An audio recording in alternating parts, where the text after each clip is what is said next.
Muy buenas noches, bienvenidos de nuevo a Acción Positiva. Les agradecemos a ustedes que nos están viendo y nos están escuchando el volver a acompañarnos. Agradecemos también al licenciado Alfredo del Cid Pinillos, ministro de Finanzas, por estar de nuevo acá con nosotros respondiendo a las inquietudes de nuestra audiencia. Así que bienvenidos a Acción Positiva. Algo que nos preocupa es, usted comentaba el hecho que Guatemala es un país vulnerable y es un país que sufre mucho por los efectos de la naturaleza. Sin embargo, en el presupuesto del 2012 se reduce el presupuesto para infraestructura. Creo que de 14 millardos pasa a 12 millardos. Y dentro de esos 12 millardos se asigna ese 1 millardo destinado al pago de la deuda flotante. ¿Cómo es congruente, digamos, el saber que si tenemos problemas de infraestructura, ¿por qué se hace esa reducción en la inversión en infraestructura? Fíjese que no es que se haga una reducción en infraestructura. Lo que sucede es de que se tiende a malinterpretar las cifras porque no se analizan en el entorno en que fueron dadas. Por ejemplo, el 2011, el presupuesto que fue aprobado para el Ministerio de Comunicaciones era de 4,000 y pico millones. Pero como al finalizar el año 2010 el Congreso de la República autorizó una emisión de bonos para la reconstrucción, en los últimos 15 días del año del 2010, el Ministerio de Finanzas lo que hizo fue colocar en 2 semanas esos bonos, pero no dio la capacidad para poder ejecutarlos en el 2010. El artículo que establece la emisión de los bonos establecía la facultad al Ministerio de Finanzas de que si hubieran saldos de esos bonos sin ejecutar en el 2010, se podía ampliar el presupuesto del año 2011. Entonces esos bonos lo que hicieron fue, por ejemplo, en el caso del Ministerio de Comunicaciones, fue incorporarle 1.200 millones más de presupuesto. O sea que de los 4,000 se le suman los 1.200 millones. Pero del 2011 para el 2012 no tenemos contemplado una emisión nueva de bono de reconstrucción, porque eso sería recurrir a más deuda interna. Entonces lo estamos dejando en la misma posición que tenía en el 2011, excluyendo y neteando esa cantidad de bonos que no existen. O sea, realmente el presupuesto del Ministerio de Comunicaciones queda en la misma condición del año 2011 para el año 2012. Claro que es importante de que cuando se aprueben los bonos, esos se incorporan al Ministerio de Comunicaciones en buena parte. Entonces, de estos 4,287 millones, supongamos que de eso el Congreso de la República determine que los 1,000 millones van específicamente para eso, entonces estaríamos hablando de 5,287 millones, ¿sí? Que todavía no es la cifra que se necesita, pero sí se incorporan por lo menos 1,000 millones más. Y eso, que tengamos la posibilidad de colocar esos bonos en una forma inmediata, como hicimos a finales del año pasado. ¿Y esos se colocaron bien? Se colocaron a muy buenas tasas, bajas tasas, y en una forma rápida, en menos de 15 días los habíamos colocado. ¿Y usted cree que con el mercado actual o el que se mire en el futuro no va a existir un problema de recesión económica mundial? Porque ¿quién habla de recesión económica mundial, verdad? ¿No irá esto a afectarnos? Pues mire, de acuerdo a las estimaciones que tenemos, de acuerdo a la liquidez que hay, de acuerdo al excesivo circulante que hay y de acuerdo a las condiciones de bajas de tasas que se están dando precisamente por ese tipo de temas, como que los bonos guatemaltecos se vuelven muy accesibles, dan mucha certeza. Se le llaman en el mercado internacional como bonos o endeudamientos, ¿cómo le llaman? Exóticos, porque Guatemala muy pocas veces sale al mercado a colocar bonos, y menos en el mercado internacional. Nosotros algunos lo estamos colocando ya en el mercado internacional y otros no, porque necesitamos participar en el mercado internacional para conseguir la colocación inmediata. Claro. Tenemos realmente una fuerte demanda de colocación de bonos. Ahorita vamos colocando semana con semana más o menos unos 150 millones de quetzales en colocación de bonos semanales. ¿Interna y externamente? Internamente, todo esto lo estamos haciendo todo esto internamente. Es interno, ¿verdad? Que ese es mayor... Incluso la emisión de letras de tesorería, que tiene que ver con el hecho de que qué hemos hecho para sustituir el tema de que no se aprobaron las fuentes de financiamiento en el año. Claro. ¿Qué hicimos? Mejorar la tributación, pero emitimos letras de tesorería que están permitidas en la ley para tener un financiamiento temporal del desfinanciamiento de estas fuentes. Y nos funcionó porque los primeros 1,000 millones que emitimos, en la primera colocación se emitieron 550. De ahí se fueron graduando y ahorita estamos ya que casi tenemos concluida la emisión de los 1.000 millones y recurrimos a otros 500 millones más para que en lo que vienen los desembolsos de los 2 préstamos que fueron aprobados, podamos tener un equilibrio en cuanto a los compromisos que ha adquirido el Estado de Guatemala. Eran préstamos para salud, uno de ellos, y algún otro. Salud, educación, más que todo. Ahora, por ejemplo, el hecho de que se invierta o que se capte esta deuda particularmente interna, no hace o no le pone presión a el préstamo hacia la empresa privada. Es decir, no hace que la empresa privada tenga problema en captar créditos para su desarrollo. No, fíjese que no, porque y que pueda limitar competitividad, etcétera. No, fíjese que no, porque incluso nosotros cada vez que vamos a salir al mercado a colocar bonos, semana con semana tenemos reuniones de coordinación con el Banco Guatemala.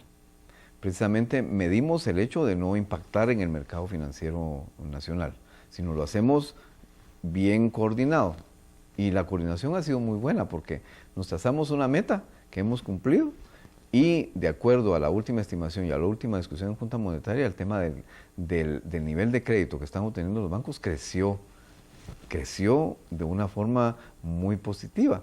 Y eso es indicador de crecimiento económico, porque están generando muchos créditos los bancos del sector financiero nacional.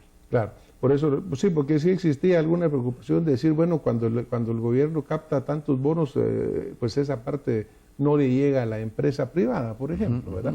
Ahora, por ejemplo, señor ministro, dicen que no hay obra sin sobra, pero desafortunadamente siempre se señala el hecho de que los fondos del gobierno no son suficientes para su funcionamiento y que no alcanzan, que hemos estado hablando con usted. Sin embargo, la cadena de actos de corrupción que nosotros vemos constantemente, pues es verdaderamente espectacular.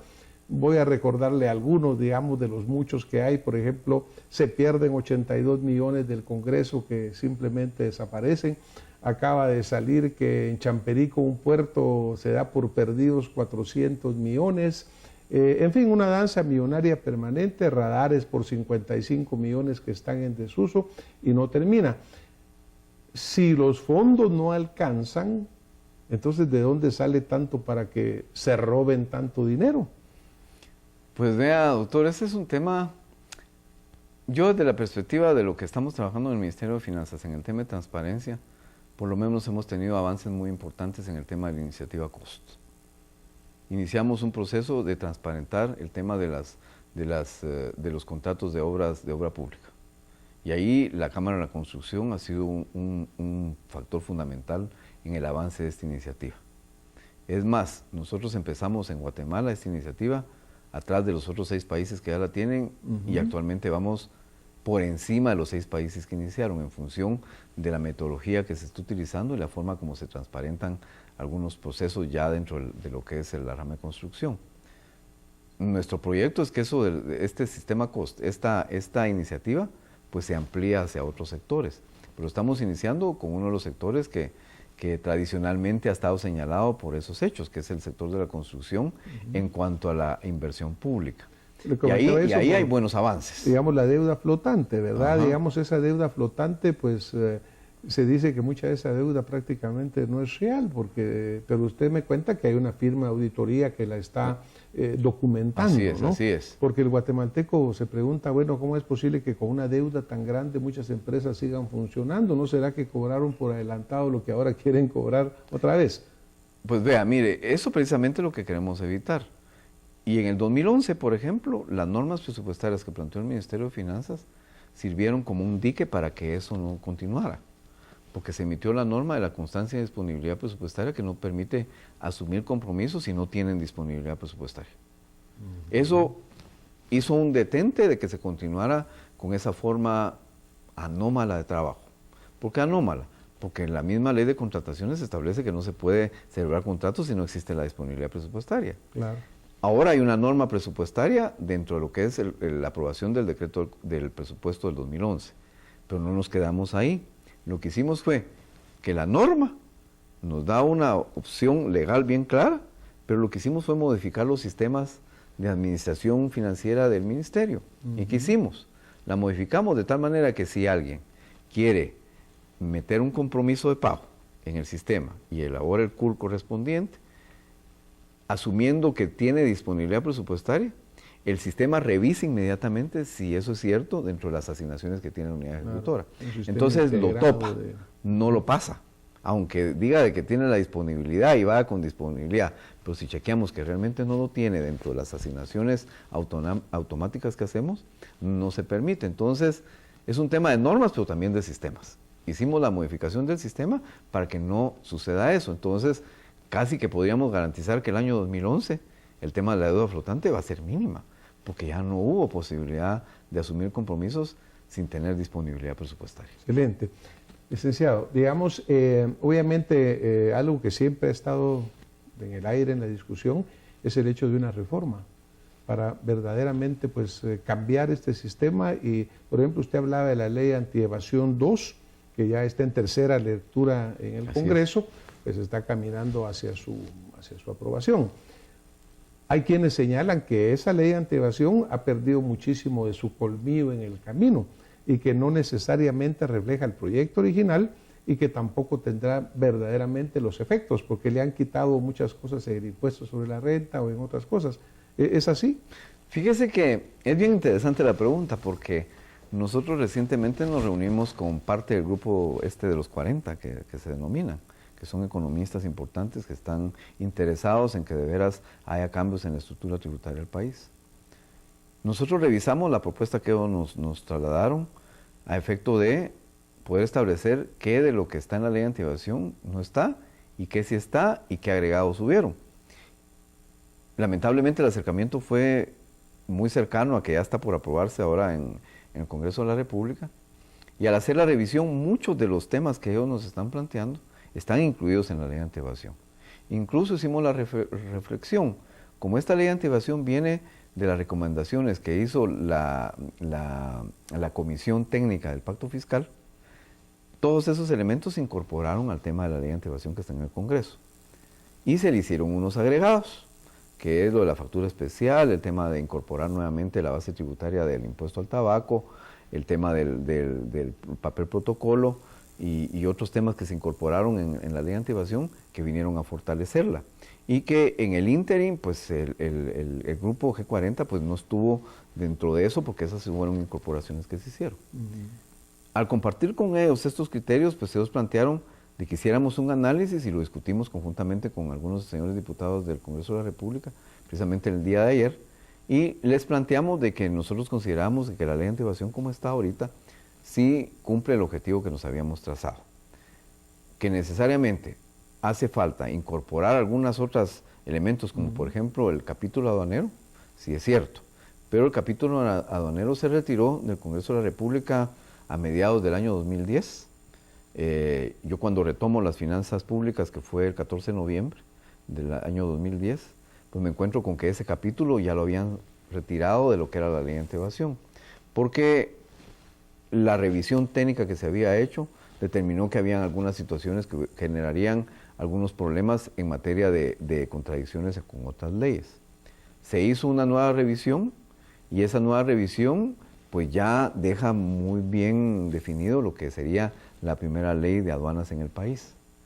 Estamos en el directorio de SAT precisamente hoy discutiendo esas modificaciones para tenerlas ya concluidas el día de mañana en otra reunión extraordinaria de SAT para poder elevarla a la Secretaría General de la Presidencia y poder trasladarla al Congreso de la República.